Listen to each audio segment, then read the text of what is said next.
hopefully it will come back.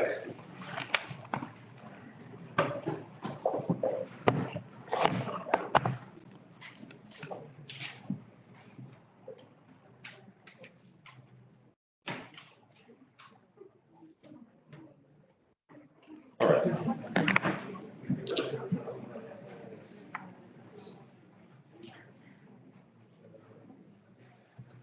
So, by the way, I lost yesterday's whiteboard, so I thought that it was saved, but it wasn't saved. So, yesterday we were talking about assets. Remember, we said assets are resources, economic resources in general, and they need to meet 3 different criteria. Remember, we said, and I'm going to write them here again. We said that we need future benefits, control, and reliable measurement. Right. So let me just summarize this here. So they need 3 hands to do that.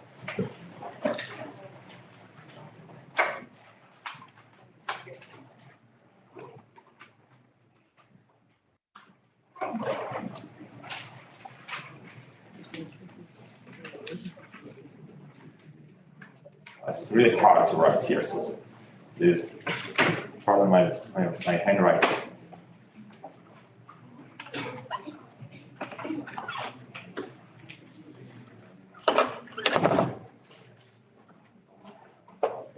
Fine, but it's really hard. So those were the requirements we need to meet, right? So the requirements regarding the recognition of the assets. We made several examples. Remember, we imagined that we were going to open a restaurant, and we said, well, in some cases we can recognize the assets such as the furniture, the equipment, the premises, this is the building, the food or supplies, which is the correct accounting term. And we were wondering about services because some assets are intangible. So we mentioned a license, and we said, well, a license can be recognized as an asset because licenses provide future benefits in terms of allowing someone to perform this business activity, right? Running a restaurant. There is control, there is measurement because you can determine the cost of this license, so how much you pay for it. For other intangible assets, it is more complex. Think about this. Think about the name of the restaurant, okay? A brand name. So, is the brand or the name of the restaurant, the name of your firm, the name of the product, is the brand an asset? Can you report your own branded name as an asset? What do you think? Does it provide future benefits? Well, of course, if it's a brand new name, probably you don't know yet. Okay, but after a while, once your business becomes well known, the brand could attract customers, right? So the future benefits are in the terms of future sales. So you're going to get more sales because of your brand name, right? So we can say, well, there is future benefits. There are future benefits. Is there control over the brand? Yes, because there's even legal protection if you want. Okay, so you can register your brand, and that would prevent others from using the same name. Okay. What about the future benefits? Oh, sorry, what about the measurement? For example, financial market. Well, is there a financial market for brands? Is there a market where you can buy some brands? I don't think so. The shares. Well, brands are not shares, right? So shares include everything, anything which is in the company, not just the brand, even the refrigerators, the computers, the furniture, and so on. So what is the value of a brand? Can you measure the value of a brand? What is the value of the, no, think about famous brands, okay? In fashion and everything. Okay, so the value of the McDonald's brand, for instance, or Coca-Cola or anything. how do you measure that? Is there a cost you can determine somehow? Now, it's very difficult to measure. Probably the most appropriate way of measuring the value of the brand would be measuring the future sales that this brand will allow to make, the extra sales. Okay, if you compare this with a non-brand company, non-brand product, and then you calculate the present value, which is a financial calculation that we introduce in this course. You calculate the present value of future earnings, and that would be the value of your brand, which is perfectly acceptable in general. However, this is not reliable enough to be recognized in financial statements. So you cannot report a brand in your financial statements if you don't have a reliable measurement.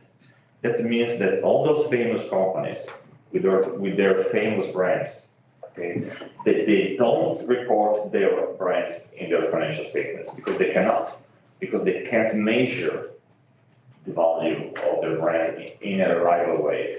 They can measure this in other ways which are not reliable enough to be reported. So if you open a business, if you open a restaurant, if you start a business and your business becomes famous, certainly you have a brand which is an important resource for you.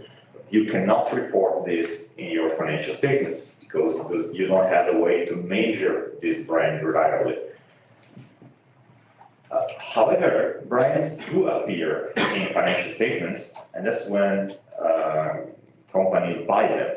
If you purchase a brand, and this is normally happens when you acquire a company with its brand. Okay, so when Facebook bought Instagram, the Instagram brand became one of the assets of Facebook. However, the Instagram brand was not in the Instagram's financial statements, right? It only appears in Facebook's financial statement because they paid for it. And so they know what the value is because they paid for the company, and among the other assets, okay, they also paid for the brand. However, the Facebook brand itself, it's not in the Facebook's financial statements. Okay, if someone in the future would acquire Facebook, they would recognize the brand, but today, it is not in their statements. So the same way the Coca-Cola brand is not in the Coca-Cola financial statements and so on. Even if there are well-known brands, famous brands that allow the business to sell and to make profits, right? So they must have some value, and yet we cannot recognize them because of this requirement here related to reliable measurement. The problem is with intangible assets. I mean, you can recognize essentially all physical assets. So if you build your own offices, okay, so or if you build your own equipment, you can recognize that as an asset. Okay, no problem. If you create your own brand, well, that's more difficult because the accounting rules are rather suspicious of those intangible assets that were self-generated by the firm. So one thing is acquiring an asset from the outside. So you have a price, you pay for something, you know how much it costs. Another thing is creating this asset yourself. Okay, so you can create a brand. The problem is, what is the value of this brand, right? There is the possibility to recognize self-generated intangible assets. For instance, you can write your own software, right? So in that case, it becomes an asset. You can invent something, and you can therefore create a patent. You can patent this invention, meaning that you can get exclusive right to use this invention, and that can be recognized. However, brands cannot be recognized. This is a specific exclusion, okay, from the recognition of self-generated brands. It's not possible. It's forbidden because there are too many doubts about the value of these brands. So there is a lot that financial statements cannot tell us. That's an important part of accounting, understanding what we can learn from financial statements and what we cannot, because something is not there. Okay, it's not all there. Typically, as we said yesterday, if your success is based on intangible resources, knowledge, the targeted advertising, as Google does or Facebook does, brand names. This is very difficult to capture in financial statements. It's difficult because of these requirements that we apply that essentially provide a very conservative picture, okay, of the resources a business has. We don't report all the possible resources, only, let's say, a subset of those resources, those that meet the definition of an asset, right? So in a way, when you look at the list of the assets of a corporation, it's somehow understated, because first, it is based on conservative assumptions, so the values are typically conservative, and second, the resources that cannot be recognized are not there. So there must be more that meets the eye. Okay, when you look at the financial statements. So when you mentioned you said I look at the shares, I look at the market. Okay, the market is going to tell you what the market value is of the corporation, including all the resources which are not reported in financial statements, and especially including the potential for future earnings. Right? Because that's something you cannot report. You cannot report in your financial statements an asset that measures your potential for future profits, because it's not conservative. However, when you buy the shares of a company and you decide whether the price is right or not, you also include your expectations about the future, right? Think about these days, Tesla is a very common example. Okay.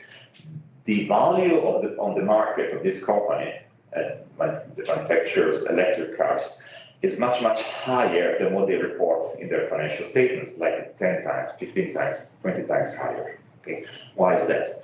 Well, because the financial statements do not report the potential for growth. And if you expect this company to be successful in the future because they are first movers in a new market, okay, so you expect them to be extremely successful in the future, you are willing to pay a price for this company, which is much higher than what they report in their financial statements. However, the aim of financial statements is not to report the market value. It's not the goal. I mean, we don't want to report the market value. We want to report the value of a business that's going to continue its operations, is going to survive in the future, and that's the value of the resources or the assets for the company itself, not for the market. Okay, so for instance, when you buy something, let's say your smartphone, okay, and then you pay a price, let's say you pay 200 euros, so that's the value for you. And then you don't care if after a few weeks it has lost value because a new model has been produced.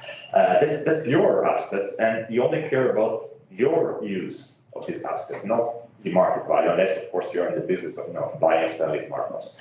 So if that's your asset, you measure this asset for yourself, not for the market. And to you, that's worth 200 because that's how much you pay. That's the idea. Okay, so the same in financial statements. The assets are measured by firms for themselves, not for the market. The market might have different ideas on the value of the company. Sometimes very different.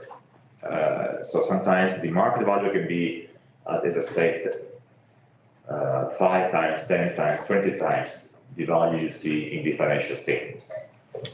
So this is an important difference between what you see on the markets and what you see in the financial statements. We'll explain this better when we talk about the equity of the firm, and we'll introduce the distinction between the book value of a firm and which is written in the accounting books, okay, so the book value, and the market value, which is different. Okay, so maybe we can also find some examples and compare the market value with the book value and see what the difference is. We also mentioned employees. Remember, we said employee people are not assets, so those are not part of our list of assets. And I think we also had to talk about know-how, knowledge. Remember, we said you need to know how to run a restaurant. I couldn't run a restaurant, I don't know anything about this business. So you have to have this knowledge in order to run the restaurant, and this knowledge is an important resource for you, right? However, once again, this intangible asset or maybe intangible resource cannot really be reported in financial statements. I mean, how do you measure knowledge? How do you measure your employees' skills? They're vital for your success. They're very important, right? However, it's very difficult to measure. And once again, you won't find these resources in your financial statements, right? Even if they're essential for your success, right? So there is a lot we don't report in financial statements, which is a problem because this way financial reporting starts losing relevance, because if what matters is not there, then who cares? Why should we care about financial statements? So, of course, accountants know this, and they try to fix this problem by changing the standards in order to make them more up-to-date, in order to, for instance, introduce more current value measurements in the financial statements. Okay. However, there are still some resources that really cannot be recognized in financial statements. So, going back to what we said yesterday, let's see if we can. Okay, it works. We made a list of assets, remember? So we made a list of assets. Those were the furniture, equipment, and so on. Okay, so the supplies and so on. Actually, I needed to go back to this list. We mentioned utilities, insurance, those services. Okay, those were rather tricky, so we need to make sure we understand the issues at play here. Utilities, insurance, accounting services. Remember, we mentioned this yesterday.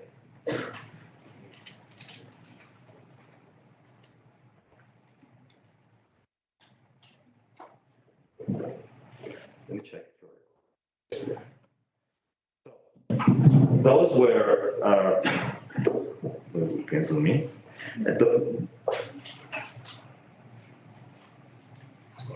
Contrary.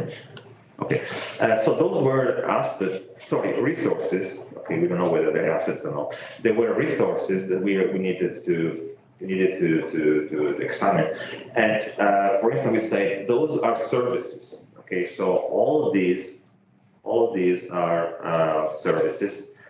The question is, do you recognize services in your financial statements, or just, goods, physical assets and financial assets and so on? Well, it really depends.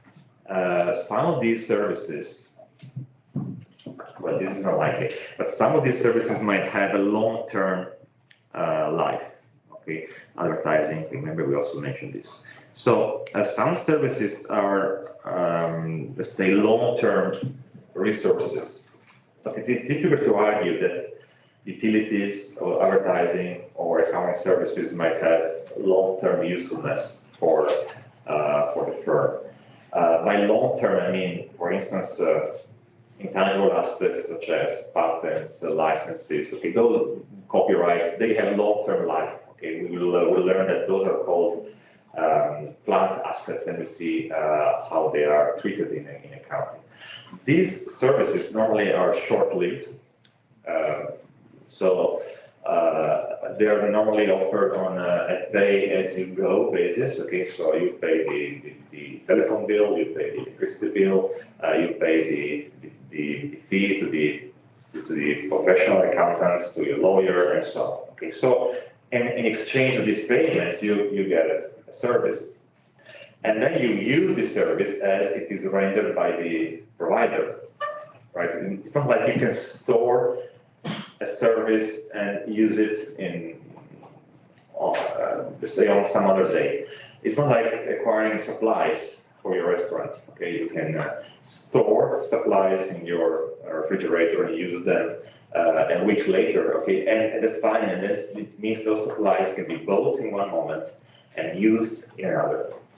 Now, the utilization of these assets is essential because, as we'll learn, the utilization of the assets generates the expenses for the company. Okay, and these resources must be used in the very moment when you receive them. So it's not like you can store those services anywhere. Therefore, all those services are going to generate expenses in the financial statement, because we'll define what expenses are a little bit better today. Because they cannot be stored, they must be used as they are provided by the suppliers. The only exception is what we mentioned yesterday. The only exception are when you pay this in advance. So the prepayments, prepaid services. This is an exception because when you pay for something in advance, you have the right to receive what you have paid for. For instance, I think some of you, many of you maybe are familiar with rent. And you know that very often you are required to, especially at the beginning of the contract, to pay a few months of rent in advance, maybe 3 months. Okay. So when you do that, when you pay 3 or 6 months of rent in advance, you have the right to stay in the apartment you're renting for 3 months. That's your right, because you paid. And the landlord has an obligation to let you use the asset, the apartment for 3 months. Okay, so you have a right, and the other party has an obligation. So you have an asset, the other party has a liability, as we'll see in a moment. And this asset that you have is not money. It's not the right to collect money. It's not a physical good. It's not the apartment. It's the right of use. Okay, so right of use is an asset.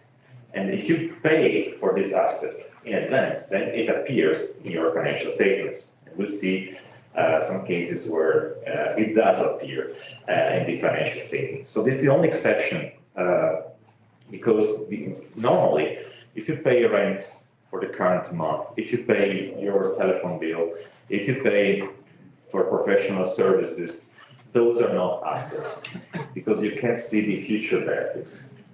The benefits are immediate, okay, not future, because you cannot use these resources later. As they are provided by the supplier, they are used, and therefore there's no future benefits. Okay, that's the idea. Labor is the same. Okay, labor provided by your employees, that's a service you cannot store. That does not provide it's by itself a future benefit. The benefit is immediate. Okay, so if someone works for you in your restaurant in October, you can only use this labor service in October. You can't use it in January, right? So this is the point. So it means it's not an asset because it cannot be stored and used at some other time. This is the idea. So, is it all clear? Okay, now later we'll see an example. We're going to see a list of assets from a real life example other than we saw Facebook. We're going to see other examples.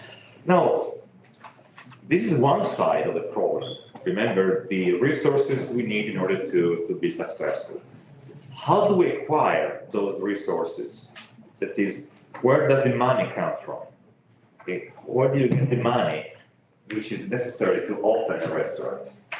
And that's the second part of the problem, because we talk about the assets. Now we need to talk about how to finance those assets. In a way, you could think of this as the financial wealth of a business, okay? And you have the uses of this wealth, how this wealth is used. It's used for, equipment, supplies, and licenses, and so on. But then you need also to worry about the sources. Where does it come from? This is the question now. So, how do you finance a business? What are the options? Funding. You say a loan, you said? Funding. Funding, from whom? Look for like donors. Donors. Or would you donate to a restaurant? I mean, yes? Yes? Debt or loans, okay. Debt is a general term. Loans is a specific form of debt, but it is still debt. What is debt, by the way? What is the main characteristic of a loan or debt in general? You need to give back the money. You need to pay back the money. That's the main characteristic. Okay, so you have a legal obligation to pay the money back. It's not a donation. It's just a donation. Well, I say thank you for donation. You don't have to pay this money back, right? But if you ask for a loan, then you sign a contract essentially where you have an obligation to pay this money back in the short term or in the long term. Moreover, besides paying the money back, the problem is most loans are not free. There is a price to pay, the price of money, which is called the interest, right? So banks and other professional lenders, they don't have to work for free. They lend you the money, they want their money back plus interest, okay, which is the price you pay for. You could see that as the price you pay for renting the money. Okay, you can rent money and you pay a price the same way you can rent an apartment without buying it, and you pay the rent, so you can rent money and pay the interest on this money. So this is one possibility. You can ask for a loan. Or excuse me? Gains from what? From your. Well, you haven't started yet, so you cannot possibly. The problem with this kind of businesses is that you first need to invest in the assets in order to generate sales and gains. So you can't start a business without funding the investments, which is the financing problem companies and businesses have. Yes, please. In some cases, going public, but like if the company owns its own like shares, or in the smaller company, for example, the example of the restaurant, for example, selling a percentage of the company to someone else who for 40% of the restaurant counts me. Okay, so looking for the partner essentially. Okay, but let's keep it very simple. I understand what you said. It's correct. Okay, but I'll try to simplify. Okay, what you said. Imagine you are the owner, right? Where do you find the money? Your own money, right? Inheritance. Okay, of course, if you're lucky, maybe you have a rich uncle. Okay, it would be a possibility. In any case, we can summarize, okay, these possibilities by saying that it is either your money or not, right? That is, it is either money you have that you don't have to pay back, or it's money you have to pay back. Now, the money you don't have to pay back may come from inheritance, from donations, from your own savings, right? It may come from a partner. Okay, so in this case, instead of one owner, you have a partnership, okay, with more than one owner. The point is, there is a distinction, a clear distinction between funding that you have to pay back and funding that you don't have to pay back because it's your own money. And by the way, you cannot hope to start a business without investing your own money. no one is going to lend you any money if you don't risk your own money. Why should they? Why should they lend you money if you're not willing to risk your own money, right? So clearly, one of the basic, let's say, requirements for starting a business is investing your own money, okay, in the business. So how do we translate this into accounting terms? We can talk about, let's say, these sources. Okay, so we had uses of your financial wealth, which are the assets, and sources of your financial wealth. It is where the money comes from. Okay, we said it's either your money or not. Okay, so your money is known as the equity of the firm. Someone else's money is called liabilities or debt. Okay. So the equity is the resources that you don't have to pay back, while liabilities must be paid back sooner or later. It could be short term, could be long term, but it must be paid back. Okay. Now let's go back to the restaurant, and let's assume that you have your own savings. Okay, now I'm just going to make up some numbers, okay, which are not really euros and not related to what it actually takes to open a restaurant. Okay, so just bear with me. Let's say that you have your equity is 100, and then you have liabilities by 100. Okay, so your funding will be 50% debt and 50% liabilities, okay, for a total of 200 euros, whatever, okay. So this is the resources you have at your disposal, and with those resources you want to start a business, okay, so you want to open a restaurant.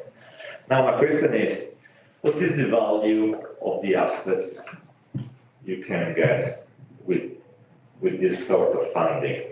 If you have 200 of funding, can you get assets which are worth more than 200? Are you sure? Most people are saying no, for those online, they cannot hear you. Most people are saying no, you cannot. Not even if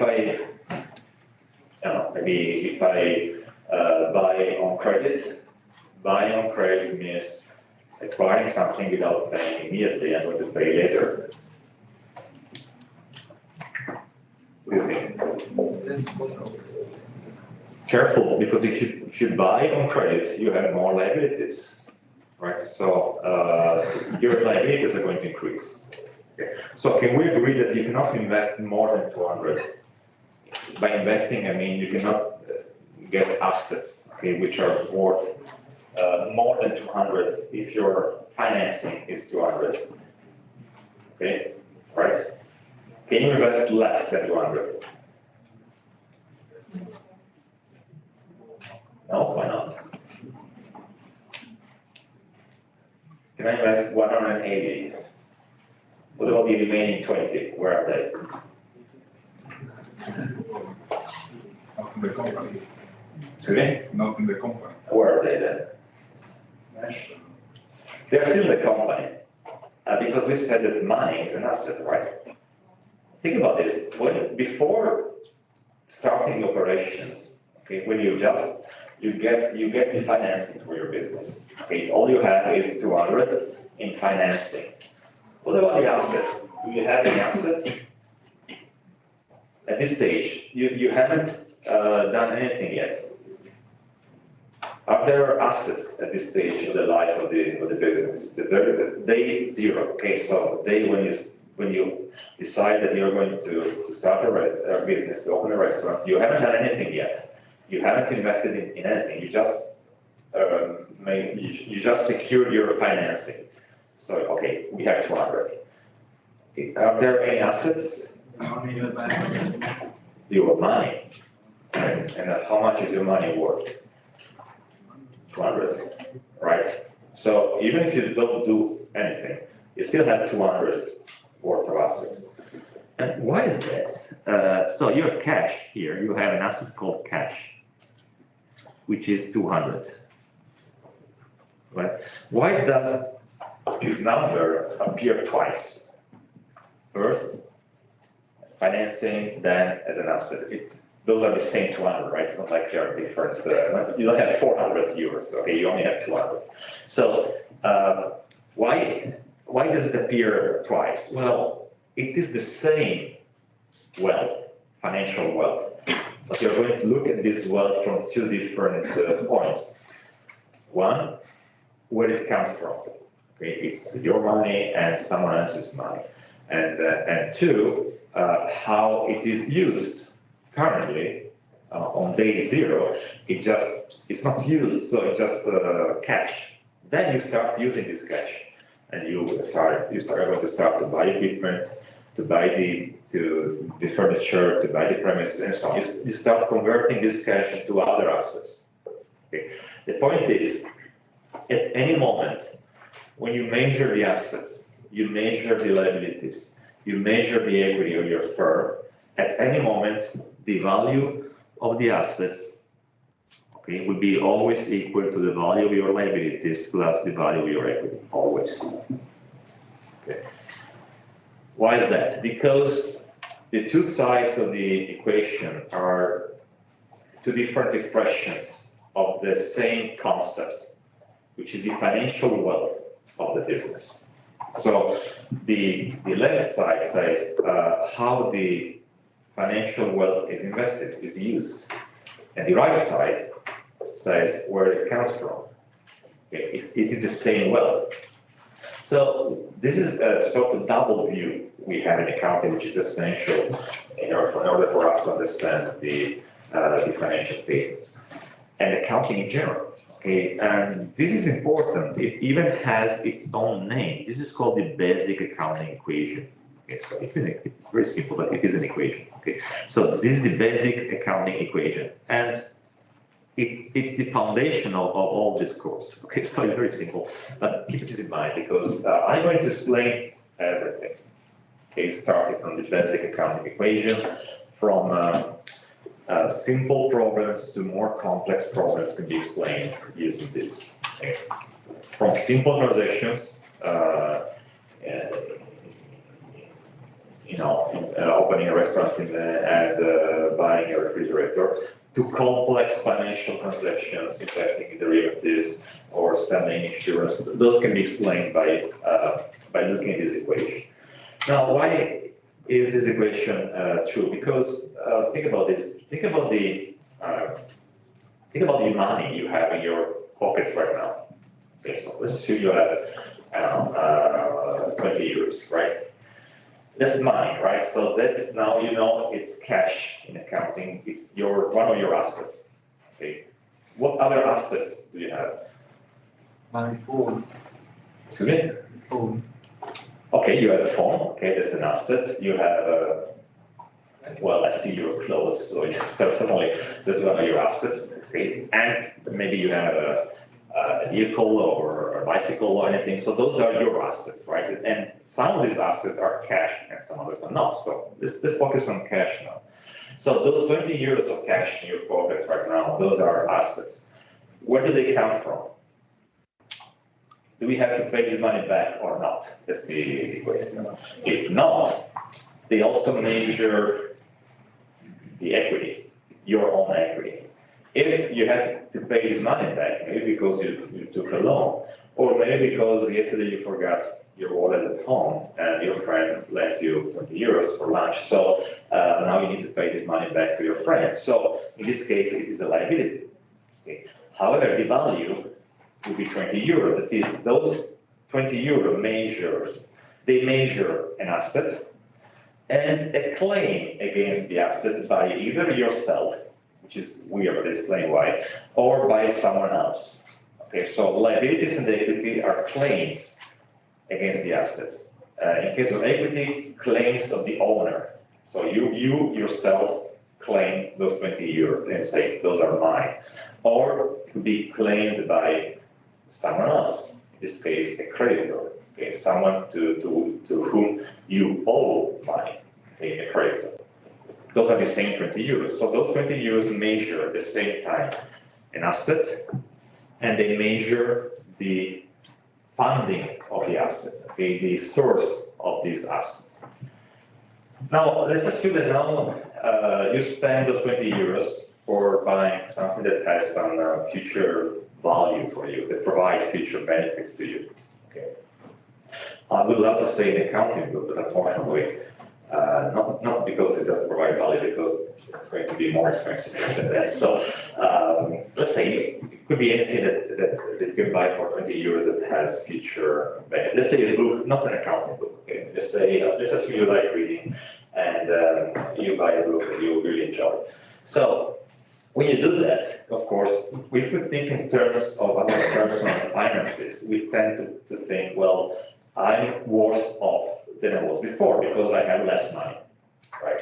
In accounting, we say you have less money, but you have more books. And books are assets because they provide future benefits to you. So your financial wealth has not changed. Okay? And what we call this the financial position. Your financial position has not changed because you have the same wealth you had before. If you owe 20 euros to someone, you still owe 20 euros to someone, even after buying a book, right? Now, of course, the quality of your assets has changed. You have less money and more books, therefore, your assets are less liquid. You have less liquidity. It means if you have to pay those 20 euros, you might have a problem because you don't have 20 euros, you have a book. Okay, so you cannot pay that with books. So that's not a problem. But the value of your assets has not changed. That's also because the value of the book you have bought is based on its cost. Since you paid 20, it's worth 20. That's the idea in accounting. Okay, so this is how it works. So as you can see, it's very different from the sort of personal accounting we can have on our own. We tend to think in terms of cash in and cash out. Okay, so I calculate difference, and that's how much money I have, and that is how wealthy I am.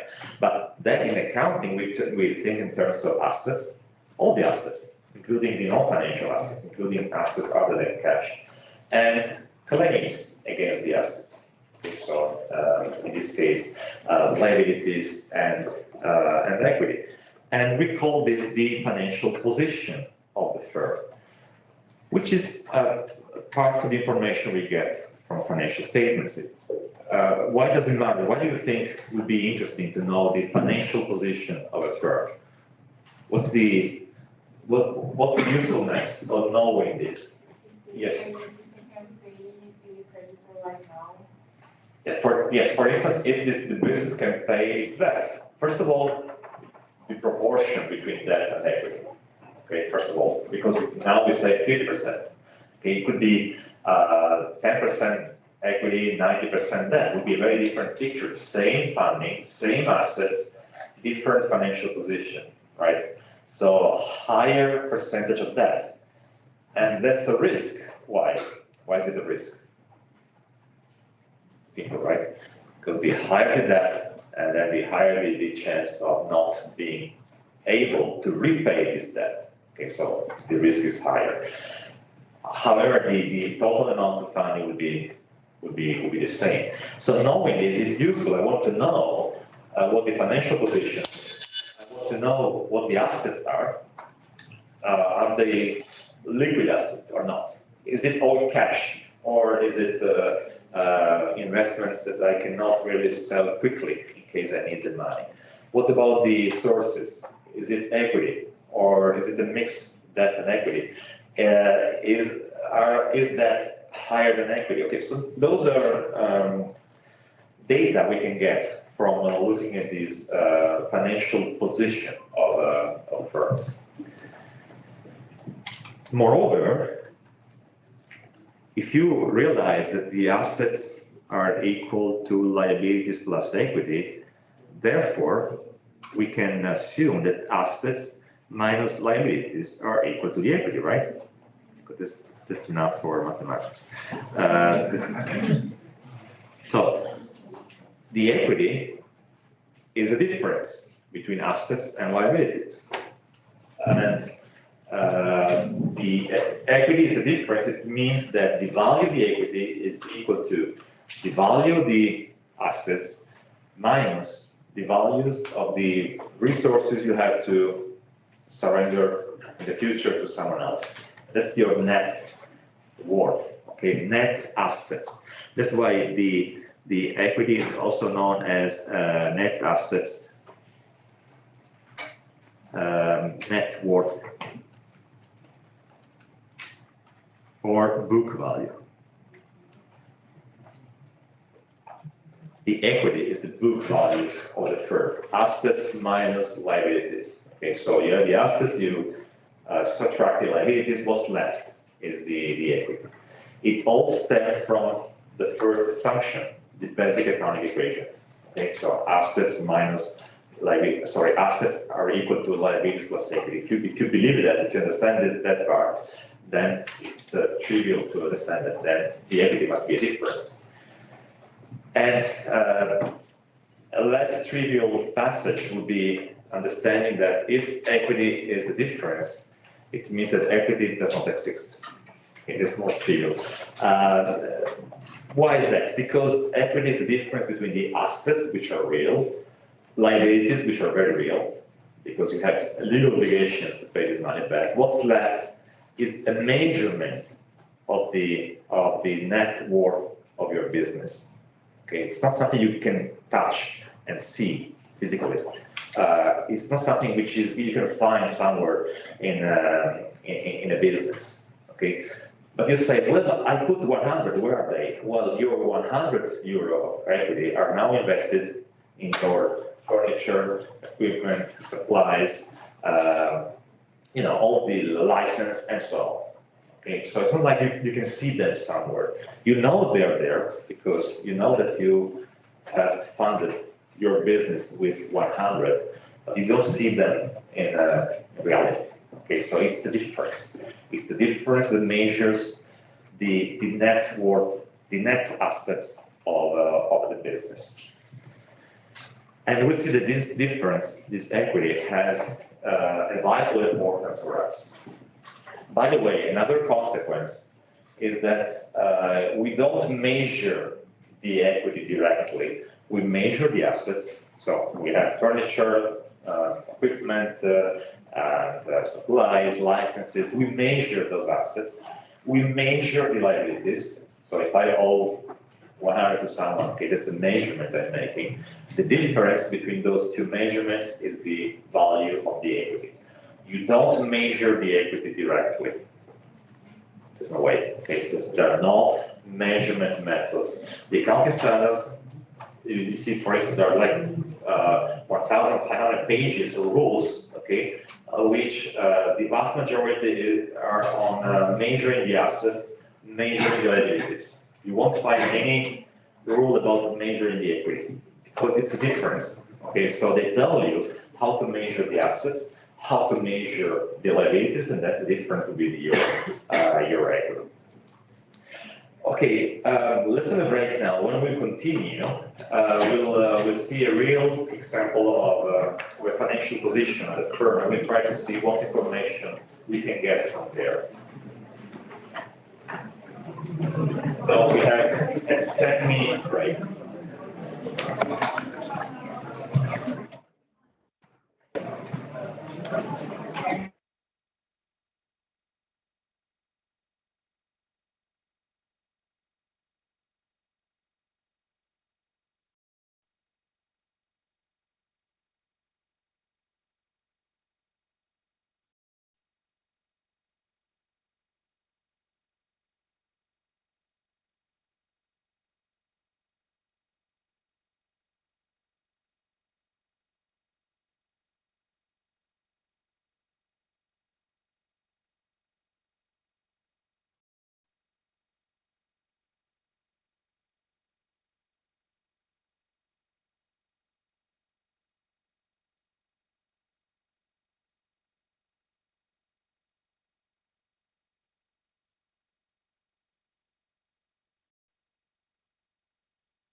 All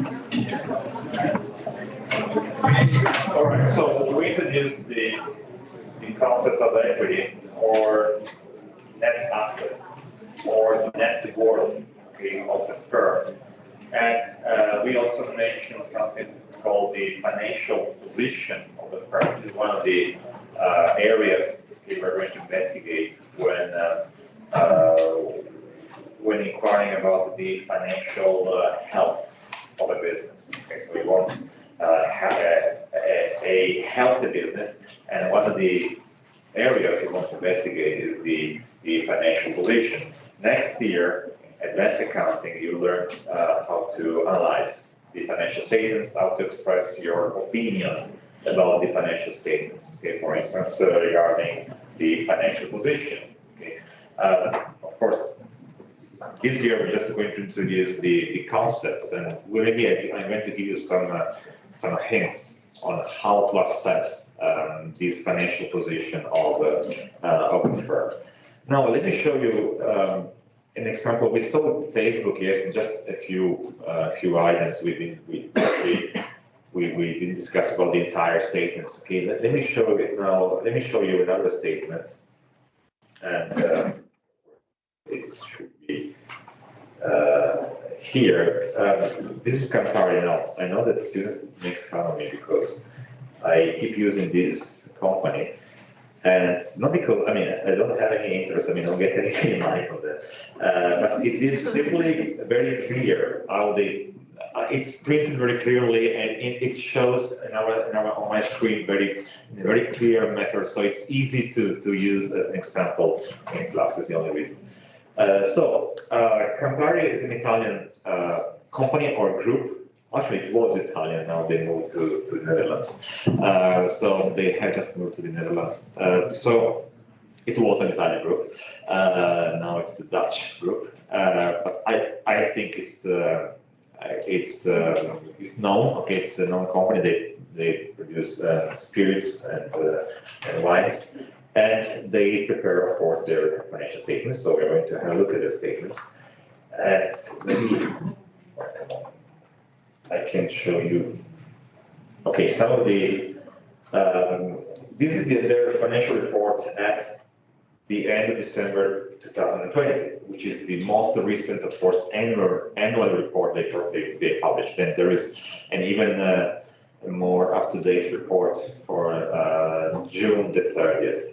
Now, what I want you to know is that this report has like 300 pages. Okay, which no one is going to read. So on page 1, you see this table here. Okay, the key highlights, and it means even if you skip the rest, they're telling us read this. Okay, now and they are giving us some information that we need to learn how to decipher, how to read, because they say, for instance, net sales.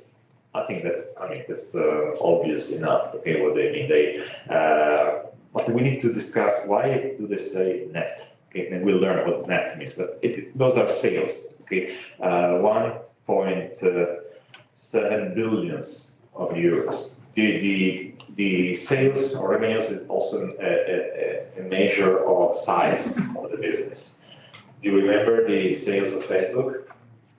85 billions. Okay, so Facebook is like 70 times, 60 times bigger than Campari. Just to give you an idea, okay, of the magnitude, the difference. Okay, so the total assets and sales are measures of size of the company. So net sales were 1.7, and you have the 2020 data and the comparison with 2019. And so far so good, right? But then things start to get more complicated because you have a contribution margin. And of course, you don't know what the contribution margin. You have no idea of what this means, and also why it is relevant. And even more mysterious, EBITDA. Okay, and EBITDA adjusted and EBIT and so on. Okay, those, and then you have some percentages down here. ROS. And they are kind enough to tell us what that means. EBIT divided by net sales, but we still need to know what EBIT is. And return ROI, which and operating income divided by fixed assets, and so on. So, and even below you see basic earnings per share, diluted earnings per share. Those are accounting metrics. Okay, so this is the way companies communicate. Businesses communicate their performances, their financial information this way. That's what we need to learn. And we need, at the end of the course, we're going to read this and understand what they're telling us. Okay, so, and it means, this is on page 1 of their statements. It means this is important for them. It's important for them that you know this, you read this table, and even if you skip all the financials, at least you read those highlights of their financial information. And that's why we say sometimes that accounting is the language of business, right? Because you need to learn those technical terms in order to understand what the firms are saying. And it's a form of communication. It has its standards, its rules, and so on. Nobody forces Campari to publish this table here. It's their choice. Okay, so not all companies do it. So they feel that this is important. Okay, so this is why it appears on page 1 of their report. But let's have a look at their financial position, as we were saying. So let me find I need to skip all the description of the business and what happened during the year and so on. And let me show you the financial position.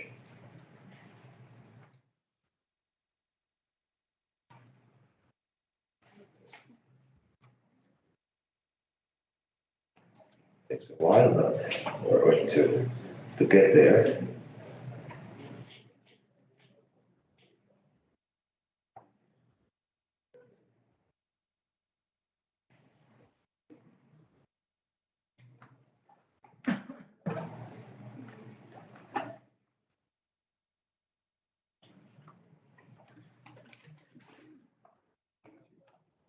Because it's only non-financial reporting about the environment and the community and so on. So those reports, they keep growing and growing.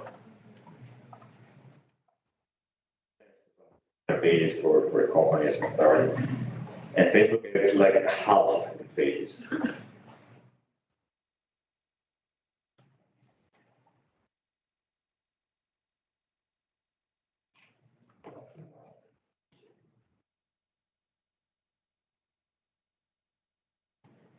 If you want to know how they make, this is the director's remuneration.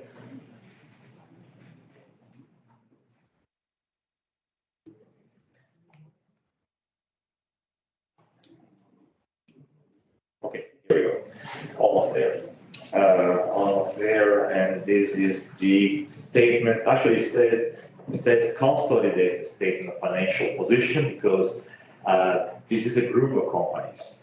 All companies, all famous companies we know are in reality groups of companies. Okay, so it's not just one single corporation. It's a group of corporations that are led by one parent company, one holding company. Okay, and they present their financials for the entire group. That's why it's called consolidated. Okay, next year learn how to consolidate financial statements, how to read these consolidated statements. So this is the statement of financial position for the entire group, which is, let's say, a more modern name or fancier name for the balance sheet, which I mentioned earlier. Remember, we saw even, I think Facebook calls this the balance sheet, and here they call it the statement of financial position. It is the same. Okay, there are sections in accounting, so the current section is to call this the statement of financial position. I will keep calling this the balance sheet. Okay, it is how I use it, and it just shows the position of the firm. So you have a list of items. We start with the assets. Now, Let's focus on the labels first and then on the amounts because I need to zoom in so you can read the labels. Okay, hope you can see them now, even the back. Can you read? Okay, so they have a list of assets. Okay, now these numbers here, you see the 7 seconds, 7 third, those are nodes. Okay, so reference to the node. So you want to learn more about property, plant, and equipment, read node 7 second. Okay, so this is the just a reference. So the assets are divided between non-current and current.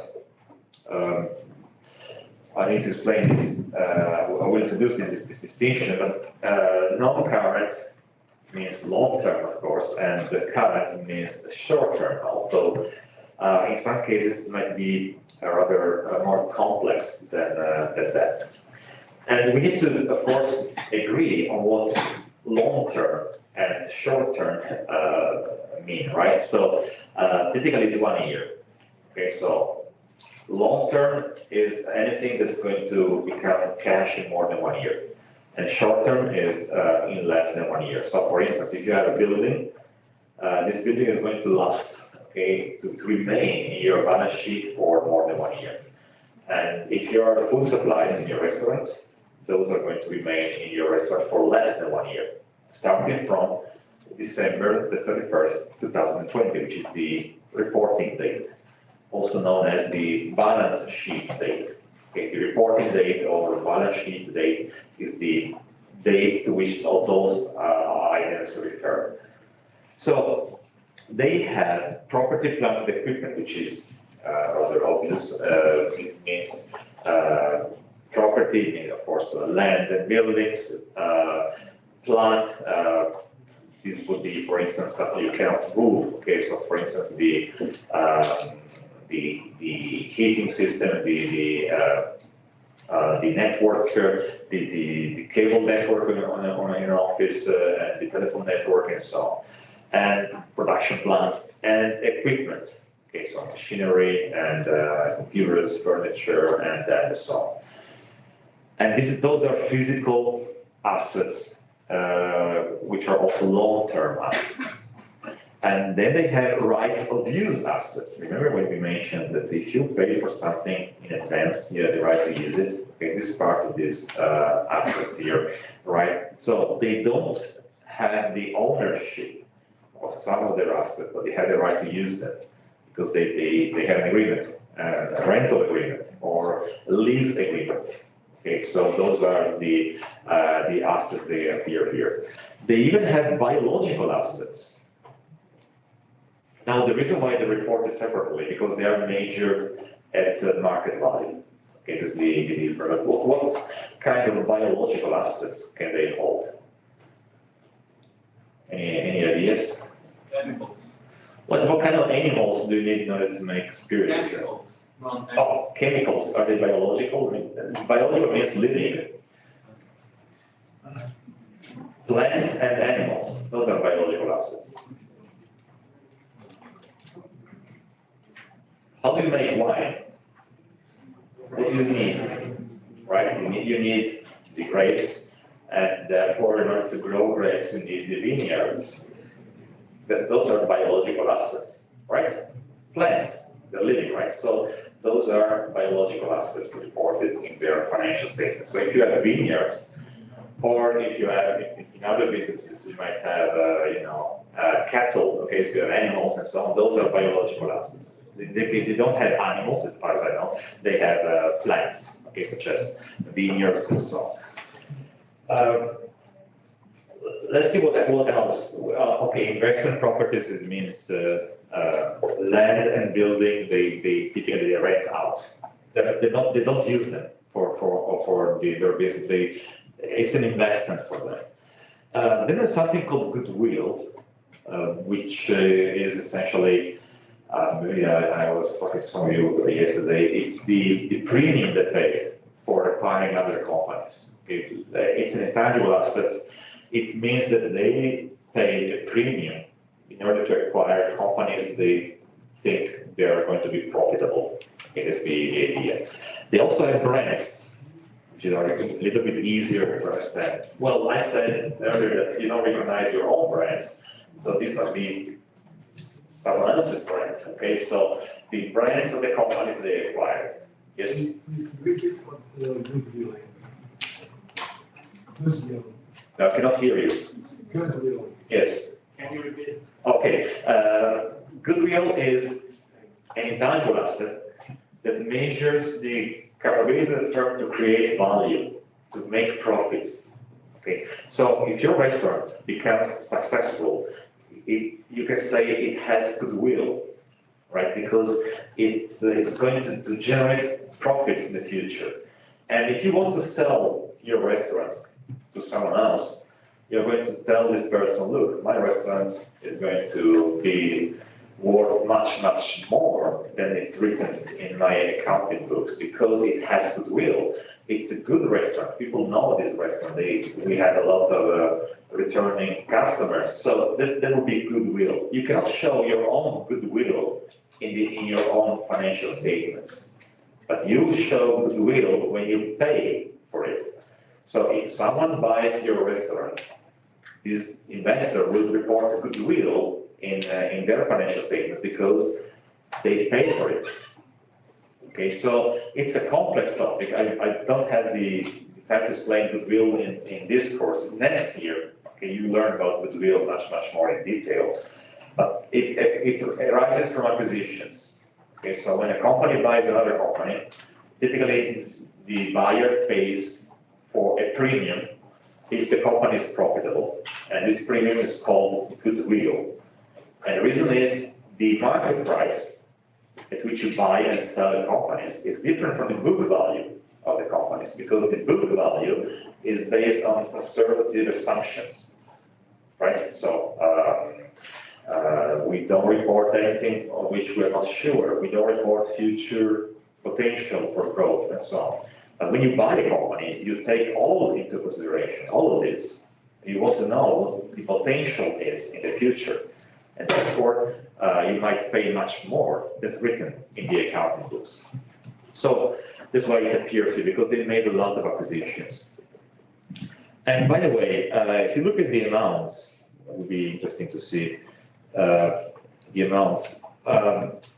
They had 3 billions of non-current assets, of which 1.3 is goodwill, and 954 million is brands. It's a lot.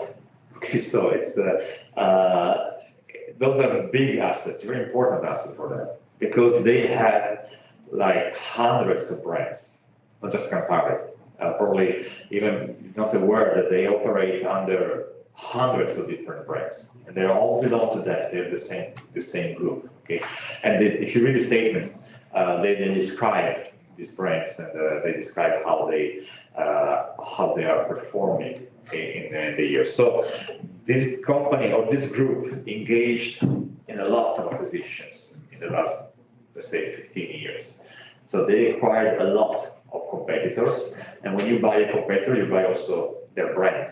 And they not kill the brands; they just keep using those brands, and you see the value of those brands here. Those brands are here because they paid for them. Okay, so they know how much they cost. The only brand that's missing is the Campari brand. Okay, so their own brand is not here. Any other brand is important here because it means they paid for it, because they haven't created this brand. They bought this brand from another company.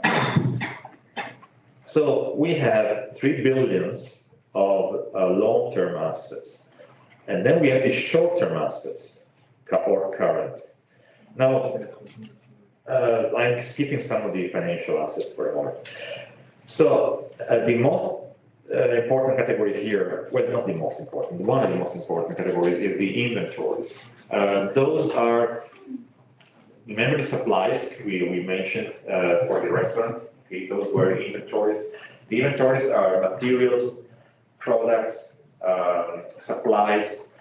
So items that you either use in order to produce something or the finished product you're going to sell. Okay, those are your inventories. inventories are stored in a warehouse, okay, so those are the inventories. Their inventories are going to, since they produce spirits, are going to be materials.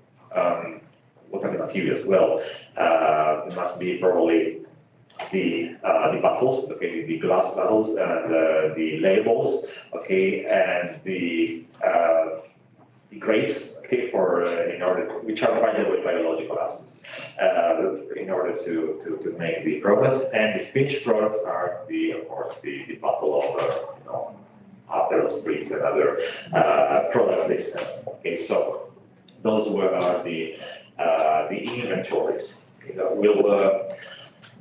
We'll learn that inventories are different depending on the activity of the firm.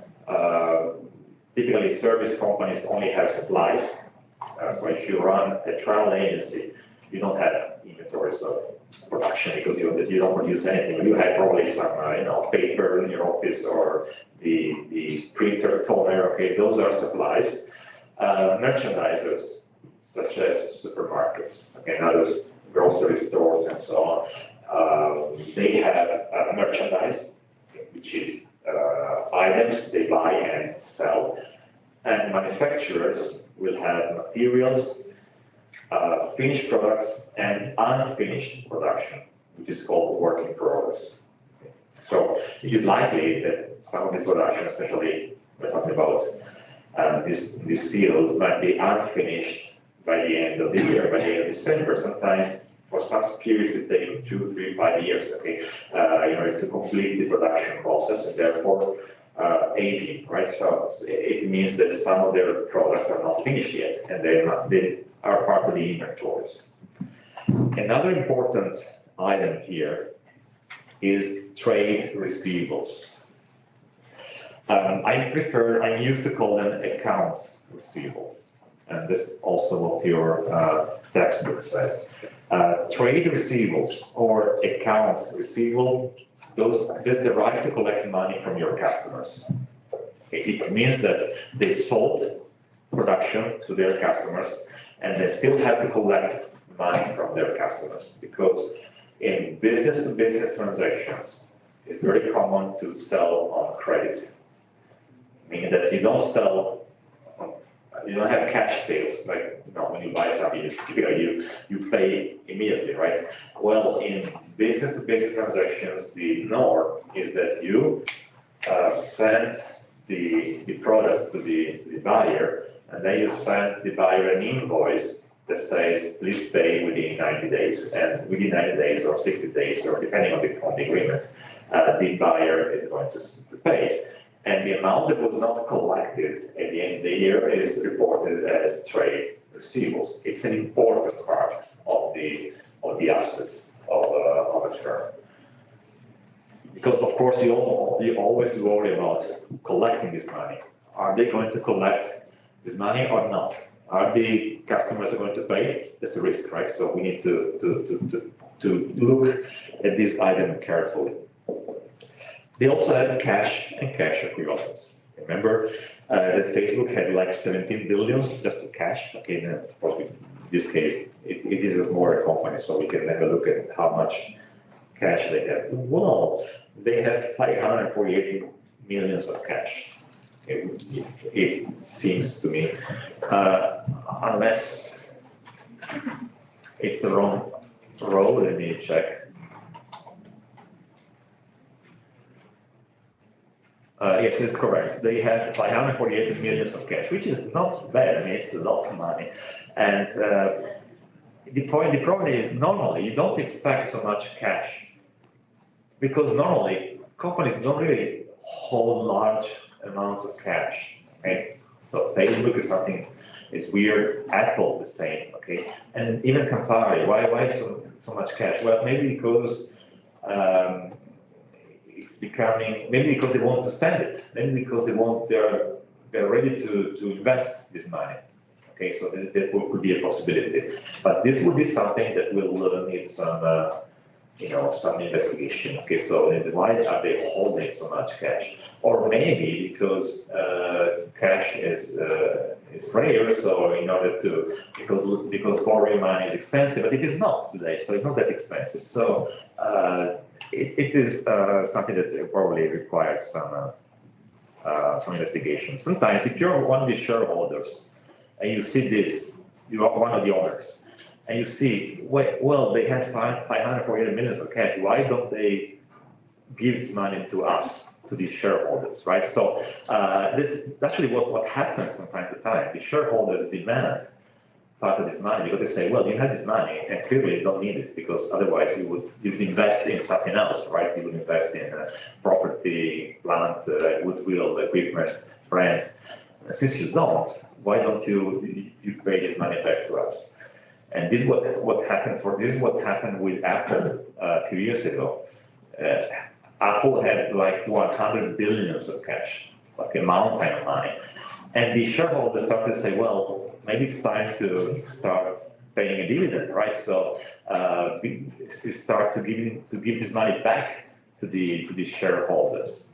Because sometimes, since the ownership and the management of the large corporations are separated, the management might have other objectives. Okay? The management might want to grow in terms of size, or might want to invest, build empires. Okay, so and the shareholders would like to get the money instead of investing and so on. So sometimes there is this conflict between the owners and the management. And in the case of Apple, eventually Apple started paying this money back to the shareholders. So the total current assets are 1.5 billion. Now we get some interesting information here. We see that the long-term assets are twice the short-term assets. Okay. Why is it important? Because it means that most of the assets are long-term. And by definition, it means that it's going to take a long time to convert those assets into money. Okay. Why is it relevant? Because we worry, as you pointed out, we worry about the capability of this firm to pay its liabilities back. Okay, so we want consistency between the structure of the assets and the structure of the financing. I mean, you don't want to finance long-term assets with short-term liabilities. Right, I think you never buy a house with a 6-month liability because in 6 months, a normal person does not earn enough to repay the liability which is necessary to buy a house. Okay? It takes 20 years. Okay, so the same in firms. You don't want to finance long-term investments with short-term debt. So that's something we can verify. We can see whether their short-term debt is greater than 1.5 billion. It would be some information we get from this statement. Okay, some useful information. So the total assets are 4.5 billion. Okay, once again, a fraction of what Facebook has, for instance. Like Facebook had like 180 or something like that. I don't remember, but much more. And then the statement continues with the liabilities and shareholders' equity. Okay. Now, it's called shareholders' equity because it is a corporation or a group of corporations, actually. And therefore, the owners are shareholders of the corporation. Now, there are some details here that we don't care about for the moment. We just look at the total equity, which is almost 2, okay, 2 billion of equity. If they have 2 billion of equity, they must have 2.5 billion of liabilities, right? Because of the basic accounting equation. Since they have 4.5 of assets, 2 billion of equity, the rest must be liabilities. What do they have here? They have non-current and current. Now, non-current liabilities, they have bonds. That's something we'll study. Okay, bonds are liabilities which are represented by securities you can trade. You can buy and sell bonds. Those are bonds payable, so liabilities. Okay, so issued by a counterparty. Some of them are non-current and others are instead current. Loans Remember, loans due to banks, other liabilities, let's see the non-current. The non-current liabilities, the total is 1.8 billion. And then they have the current liabilities.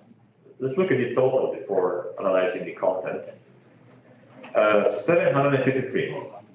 Okay, so what can we conclude? Well, it looks like the position is rather, let's say, balanced, right? Because the current debt is like half the current assets. Okay, so they don't really finance long-term assets with short-term debt, because the long-term financing is the non-current debt plus equity, because equity is also long-term.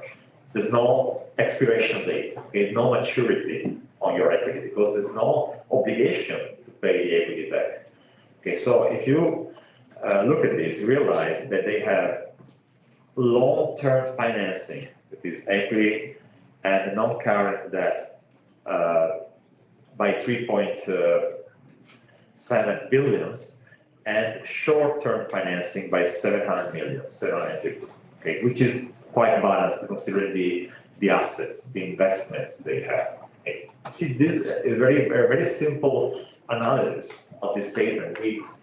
We can get some interesting information. Okay, so will this company pay back its liabilities? Well, probably yes. I mean, of course, we cannot tell for sure, but they have 540 million of cash, just cash. So if they wanted to, they could repay like 80% of that debt, short-term debt, in 1 year, if they wanted to. Okay, so they have the means to pay their liabilities. So their financial position seems quite solid. Okay, this is the impression we get from this statement. Now, of course, the total liabilities plus equity, here it is, it must be equal to, surprise, surprise, 4.5 billion. Okay, which because the basic accounting equation. Okay, so the balance sheet or statement of financial position shows you the basic accounting equation at play. Okay, so in real life, you see total assets, equity plus liabilities must be equal to the total assets. Therefore, the equity is just different between assets and liabilities, right? What liabilities do we have here, especially the current? One important liability are, of course, loans due to banks, but also we have trade payables, also known as accounts payable. That's the term I'm going to use. Accounts payable to suppliers. Remember, it's the opposite of accounts receivable. That is, when they buy goods and services from a supplier, they get the invoice and they have obligation to pay. That's the liability. So trade payables here, 321 million. It's the most important item among the non-current assets. Okay, it's pretty normal. This part of the non-current liabilities. This part of the liabilities is rather large. Now let me go back to the equity, because we said that the equity is the net worth of the firm, the book value of the firm. And the equity of Campari is, let's say, around 2 billion. Okay, that's the equity of Campari. This is the book value. Okay, there's no attempt to represent the market value of Campari, because this is a financial statement prepared according to accounting standards. Among them, we have conservatism. Okay, so measurements must be conservative. We don't report anything we're not sure of. We don't report the resources we cannot recognize. So it's a conservative estimate of the company's value. It's not the market value, right? If you want to know what the market value is, you need to go to the markets and see what the price is. Okay, we can try that, and we can see whether we can determine the market value of Campari. You can not determine, you can find the market value of Campari. In the meantime, I need to close this.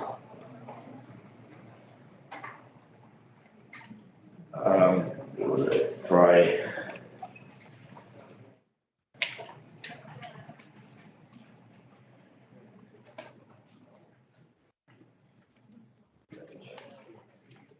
report.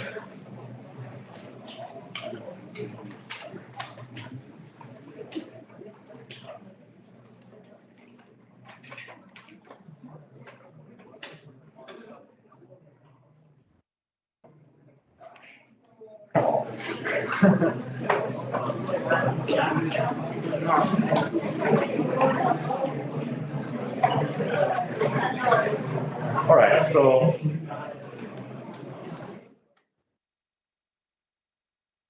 if Google has the answer, probably they usually do.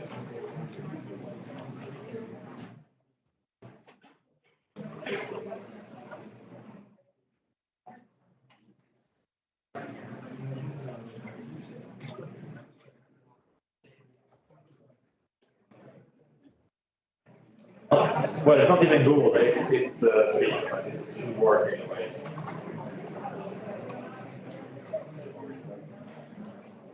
Okay, this is the market.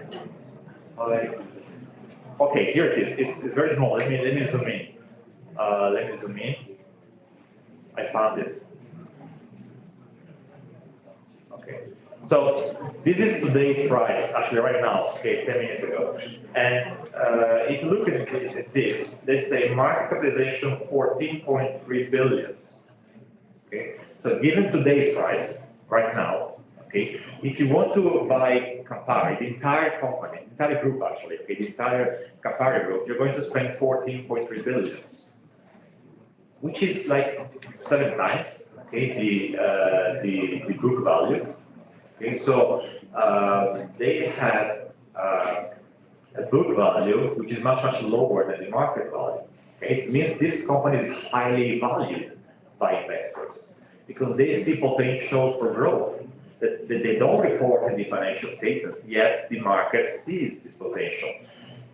Is it overvaluated? We overvalued, maybe you might say, well, 12 euros is too much, so I would like to pay this amount. I don't know. It's a matter of expectations. What investors expect about the future? Yes, please.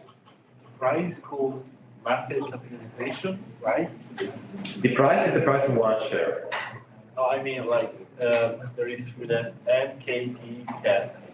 This is the market capitalization. This is the market value of the entire company. Okay, and this is the price of one share today, right now. Okay, in this very moment. So if you want to buy one share, you pay 12 euros. If you want to buy all the shares, you pay 14 billion. Okay, so this is the difference between the market value and the book value. Okay, so the book value has nothing to do with the market value. In some cases, of course, you might have, they are the same in some cases, or sometimes the market value is less than the book value when investors don't have any, positive expectations about the future. We'll continue tomorrow, and tomorrow we'll continue with the performances. So we saw the position, and now we need to see what the performance is.